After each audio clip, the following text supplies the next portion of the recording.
Morning. चलिए आज हम रिवीजन करेंगे पार्ट 11 अव्यय शब्द।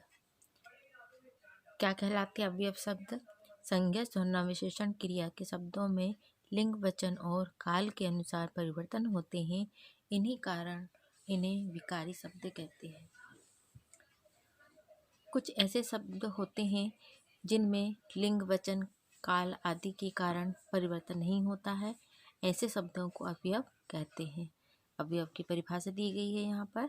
जिन शब्दों में लिंग, वचन, काल के प्रभाव के कारण परिवर्तन होता है उन्हें अवयव कहते हैं। अवयव के भेद बताए हैं। पहला क्रिया विशेषण, संबंध बोधक, समुच्चय बोधक, विस्मयादि बोधक। ठीक है। फिर एक क्रिया विशेषण दिया है यहाँ पर। निम्न वाक्यों को ध्यान से पढ़ना है। ठीक है। जैसे आरव धीरे धीरे लिखता है, पीहू प्रतिदिन टहलने जाती है, आप यहाँ बैठिए, जानवी बहुत पढ़ती है। रेखांकित शब्द जो हैं क्रिया की विशेषता बता रहे हैं। जैसे धीरे धीरे शब्द लिखने की रीति संबंधी विशेषता बता रहा है। प्रतिदिन शब्द टहलने की काल संबंधी विशेषता बता रहा है। यहाँ शब्द बैठिए क्रिया की स्थान संबंधी विशेषता बता रहा है। बहुत शब्द पढ़ती क्रिया की मात्रा संबंधी विशेषता बता रहा है। ठीक है। तो ये क्या थे? इसके उदाहरण थे। ठीक है। फिर यहाँ पर दिया है क्रिया विशेषण। क्रिया विशेषण क्या कहलाते हैं? क्रिया की विशेषता बताने वाले शब्दों को क्रिया विशेषण कहते हैं। ठीक है। क्या है क्रिया विशेषण? क्रिया की विशेषता बताने वाले शब्दों को क्रिया विशेषण कहते हैं। क्रिया विशेषण किसे कहते हैं? क्रिया की विशेषता बताने वाले शब्दों को क्रिया विशेषण कहते हैं। अब देखेंगे हम क्रिया विशेषण के भेद। ठीक है। क्रिया विशेषण के कितने भेद होते हैं? क्रिया विशेषण के 4 भेद बताए गए हैं यहाँ पे। पहला है रीतिवाचक क्रिया विशेषण, सेकंड है कालवाचक क्रिया विशेषण, तीसरा है स्थानवाचक क्रिया विशेषण और फोर्थ है परिणामवाचक क्रिया विशेषण। ठीक। अब इनको हम डिटेल में थोड़ा सा देखते हैं। रीतिवाचक क्रिया विशेषण क्या कहलाते हैं? क्रिया के होने या करने की रीति या ढंग संबंधी विशेषता का बोध कराने वाले शब्द रीतिवाचक क्रिया विशेषण कहलाते हैं। जैसे एग्जाम्पल दिया है यहाँ पर, खरगोश तेज दौड़ता है, कछुआ धीरे धीरे चलता है, वर्षा अचानक होने लगी है।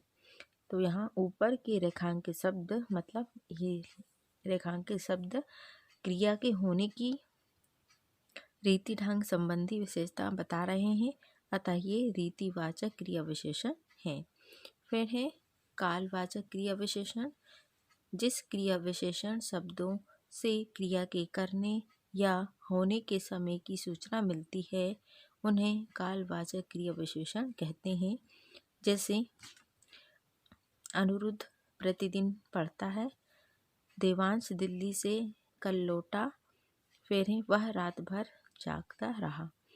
तो यहाँ प्रतिदिन, कल, रात भर शब्द अपने साथ आई क्रियाओं के होने की समय संबंधी विशेषता बता रहे हैं, अतः ये कालवाचक क्रिया विशेषण शब्द हैं। फिर है स्थानवाचक क्रिया विशेषण। अब स्थानवाचक क्रिया विशेषण क्या है? क्रिया के करने या होने के स्थान का ज्ञान कराने वाले क्रिया विशेषण स्थानवाचक क्रिया विशेषण कहलाते हैं। जैसे यहाँ बैठिए, इधर आइए, ध्रुव वहाँ बैठा है, ईश्वर सर्वत्र है।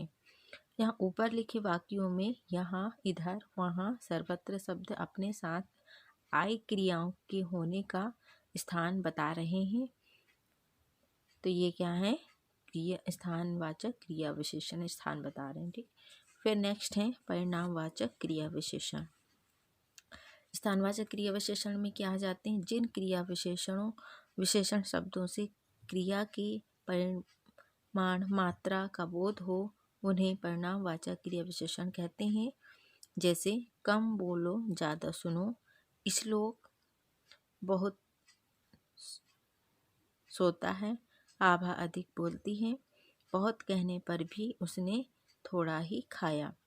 ऊपर के वाक्यों में आए कम, ज़्यादा, बहुत, अधिक, थोड़ा शब्द अपने साथ आई क्रियाओं के परिणाम या मात्रा को बता रहे हैं तो उसे हम कहते हैं परिणामवाचक क्रिया विशेषण। तो स्टूडेंट्स, आज हमने क्रिया विशेषण के बारे में पढ़ा है। अवयव में हमने सिर्फ क्रिया विशेषण पढ़ा है, उनके हमने भेद देखा है। लेकिन अवयव जो होते हैं, जो मेन पॉइंट है अपना लेसन है अवयव, है ना। तो अवयव में कितने भेद होते हैं? अवयव के 4 भेद होते हैं, जिसपे हमने सिर्फ एक अवयव के बारे में डिटेल में पढ़ा है। बाकी संबंध बोधक, समुच्चय बोधक और विस्मयादि बोधक जो अवयव हैं वो आपको अगली क्लास में पढ़ने को मिलेगा। ठीक है।